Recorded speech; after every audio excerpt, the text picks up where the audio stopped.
ভেঙে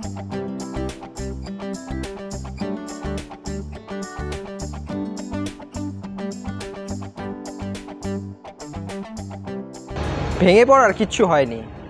মোহনবাগান কখনো পিছিয়ে থাকে না, মোহনবাগান সমর্থকরা কখনো ভেঙে পড়েন না। মোহনবাগান হারে, সেখান থেকে প্রত্যাঘাত করে। গতকালের এক্সট্রা টকের পর যা অনেকেই হয়তো বলবেন যে এই ভিডিওটা হয়তো মোহনবাগান দলকে আমরা সেদিন অনেক বড় করে দেখিয়েছিলাম। বিশ্বাস করুন, সেদিনও আমাদের কথা যে উচ্চতায় বলেছিলাম, আজও সেই কথা কিন্তু সেই উচ্চতায় রাখছি।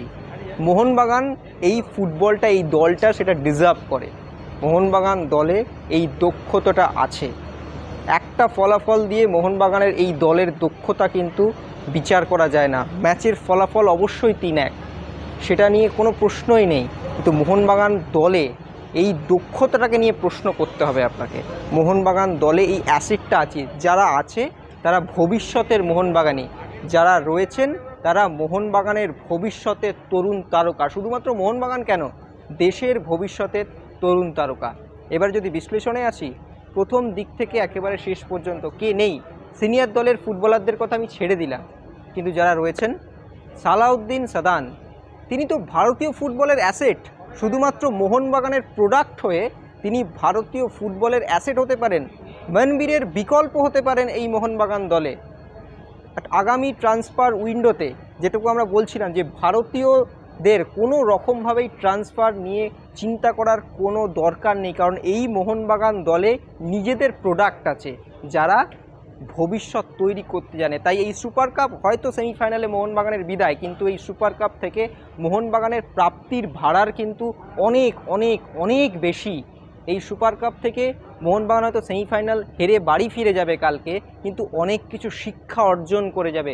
বারবার তাই সাহাল আব্দুল সামাদ, আশিক কুরনিয়ানরা বলছিলেন দলের জুনিয়র প্লেয়ারদের কিন্তু এটা একটা বড় সুযোগ। সত্যিই তো সুযোগ, যারা গেম টাইম পাচ্ছিলেন না তাদের কাছে তো এই সুপার কাপটা সুযোগ, এবং সেই সুযোগের জন্যই কিন্তু তারা সৎ ব্যবহার করেছেন। আমরা কেরালা ম্যাচে মোহনবাগান দলকে নিয়ে যে সাপোর্টটা করেছিলাম, আজও কিন্তু গোয়ার বিরুদ্ধে 5 বিদেশি থাকা সত্ত্বেও মোহনবাগানের এই দলটাকে নিয়ে আমরা সেলিব্রেট করব। হার একটা ভুল, ধীরাজ সিংয়ের হার, অবশ্যই সেটা একটা কারণ। ধীরাজ তার অভিজ্ঞতার অভাবের থেকে সে হয়তো এই এক্সপিরিয়েন্সের অভাব থেকে হয়তো করে ফেলেছে, কিন্তু গোটা দলের যদি আপনারা পারফরমেন্স বিচার করেন, গোটা দলের পারফরমেন্সের বিচারে কিন্তু মোহনবাগান দল কোথাও কোথাও কোথাও 1 মিনিটের জন্য পিছিয়ে ছিল না। কোথাও দেখে মনে হচ্ছিল মোহনবাগান কোথায় গোয়াকে আটকাবে, গোয়া তো মোহনবাগানকে আটকাচ্ছে। সেই লড়াইটা কিন্তু মোহনবাগানের এই যুব প্রতিভারা দিয়েছিল, যাদের বয়স 2001 2002 সালে যাদের জন্ম, সেই সমস্ত। আর যেখানে রয়েছেন দেশের সেরা অন্যতম ডিফেন্ডার সন্দেশ ঝিঙ্গান, তিনি যেখানে রয়েছেন, সেখানে এই ফুটবলারদের এই যুব প্রতিভাদের দামাল লড়াই সেটা কিন্তু মনে থেকে যাবে। আর এই যে দীপেন্দু বিশ্বাস, কি লড়াই, কি অসাধারণ লড়াই। এই দীপেন্দু বিশ্বাসকে আমরা ভারতীয় দলে আনোয়ার আলীর পাশে দেখতে চাই দর্শক বন্ধুরা। এই দীপেন্দু বিশ্বাসকে আমরা ভারতীয় দলে আনোয়ার আলীর পাশে দেখতে চাই।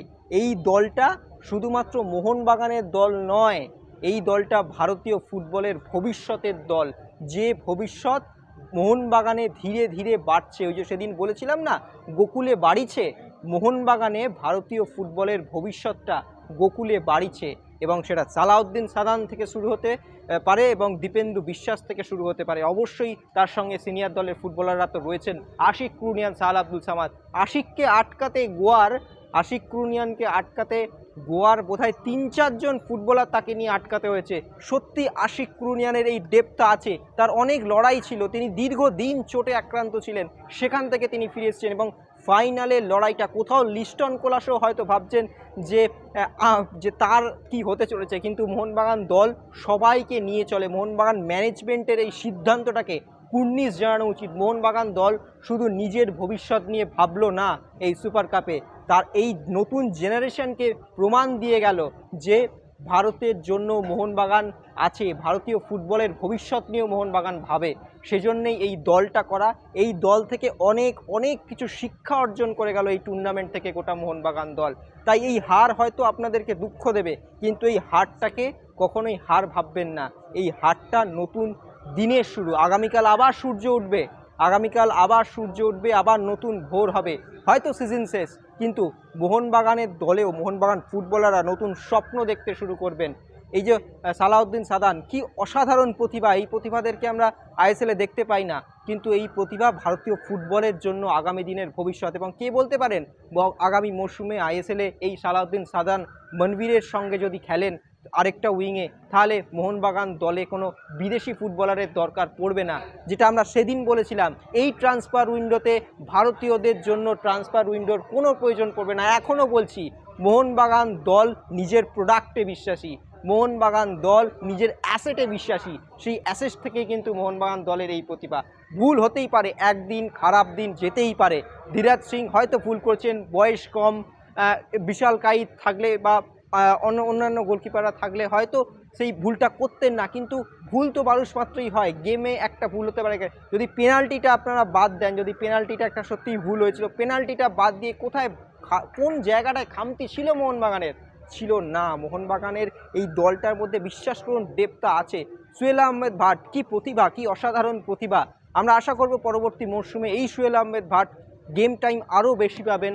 এবং কোচ হোসে মলিনা, তিনি অবশ্যই স্পেন থেকে হয়তো নিশ্চয়ই দেখছেন এই খেলাটা, তার ভবিষ্যৎ, তার আগামী মরশুমের যাত্রাটা হয়তো আরও সুমসৃণ হবে দলের এই ফুটবলাররা থাকলে। সুতরাং মোহনবাগানের এই হারে দুঃখ পাওয়ার বিশ্বাস করুন কোনো কিছু কারণ নেই। হয়তো আমাদেরকে ফিরে যেতে হবে আজকে, কালকে আমরা হয়তো ফিরে যাব ভুবনেশ্বর থেকে, কিন্তু মোহনবাগানের এই লড়াইটা নিয়ে যাব, যেখানে বাংলার ফুটবলের একমাত্র অদৃশ্য পতাকাটা হাতে নিয়ে মোহনবাগান দল সেমিফাইনাল পর্যন্ত এসেছিল। সেই মোহনবাগানের লড়াইয়ের জন্য আমরা কুর্নিশ জানাবো। আমাদেরকে হয়তো ফিরে যেতে হবে, কিন্তু আগামীকাল আবার একটা সূর্য উঠবে, সেই সূর্যের সাথে সাথে মোহনবাগান ফুটবলাররা নতুন ভোর দেখবে, এবং সেটা ভারতীয় ফুটবলে অবশ্যই একটা নবজাগরণ সৃষ্টি করবে, যেটা মোহনবাগানের হাত ধরে হতে চলেছে।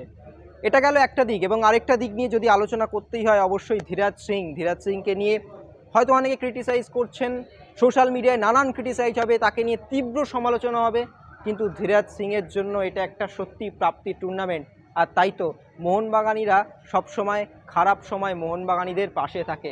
সন্দেশ জিঙ্গান আজকে বেরোনোর সময় ধীরাজ সিংয়ের কাঁধে হাত দিয়ে তাকে ভরসা জোগালো, বুকে জড়িয়ে ধরলো। আসলে একজন মোহনবাগানি, তিনি যদি মোহনবাগান ছেড়েও চলে যান, মোহনবাগানের ওই জিনটা বোধহয় কখনো ছেড়ে যেতে পারেন না। তাই এই খারাপ পরিস্থিতিতেও তিনি নিজে ডিফেন্ডার, সন্দেশ জিঙ্গান একজন নিজে ডিফেন্ডার, সেক্ষেত্রে তিনি জানেন যে গোলকিপারদের খুব কাছ থেকে দেখেন, সেক্ষেত্রে সেই ধীরাজ সিংদেরকে কিন্তু একেবারে জড়িয়ে ধরলেন এবং তাকে বিশ্বাস জোগালেন, তাকে আশ্বাস জোগালেন যে আবার পরবর্তীকালে সময় আসবে, ভুলটা শুধরে নিতে হবে। ভুল হতেই পারে, কিন্তু ভুল শুধরে নেওয়াটাই কিন্তু একটা বড় কাজ। কোচ বাস্তব রায়, তাকে নিয়ে যদি বলতে হয়, অসাধারণ তার প্রতিটা কথা। আমরা সাংবাদিক সম্মেলনে তিনি কখনোই এই দলটাকে ওই উচ্চতায় দেখেননি দর্শক বন্ধুরা, ওই দলটার যে লেভেলে থাকা উচিত সেই লেভেলেই বলেছেন, এবং সব সময় প্রতিপক্ষকে সমীহ করে এসছেন। এবং আজকেও তার কোচিং নিয়ে কোনো রকম কথা বলার কোনো ধৃষ্টতাই নেই, কারণ যে দলটা তিনি বেঁচেছিলেন, যে 25 জনের স্কোয়াড এসেছিল, সেক্ষেত্রে এই গোটা দলটার মধ্যে ডেগি কার্ডোজো তার বাবা অসুস্থতার কারণে তিনি হয়তো ফিরে গেছেন, কিন্তু এই লড়াইটা বাস্তব রায়, ডেগি কার্ডোজো এবং অবশ্যই মোহনবাগান ম্যানেজমেন্ট, এই ত্রিস্তরীয় সংমিশ্রণেই কিন্তু এই দলটা। তবে সুপার কাপ থেকে সেই মোহনবাগান বিদায় হলেও সুপার কাপ থেকে প্রাপ্তির ভাড়ার কিন্তু অনেক বেশি, প্রাপ্তি থেকে কিন্তু অনেক কিছু নিয়ে ভুবনেশ্বর ছাড়বে মোহনবাগান দল, ভবিষ্যতে তারকাদের নিয়ে ছাড়বে ভুবনেশ্বর মোহনবাগান দল। আপাতত ভুবনেশ্বর থেকে বিদায় নিচ্ছি আমি অরিত্র, আবার দেখা হবে আপনাদের সঙ্গে কলকাতায় কোনো না কোনো প্র্যাকটিসে, কোনো না কোনো প্রেস কনফারেন্সে বা কোনো না কোনো অনুষ্ঠানে। আপাতত ভালো থাকবেন, শুভরাত্রি। Extra time.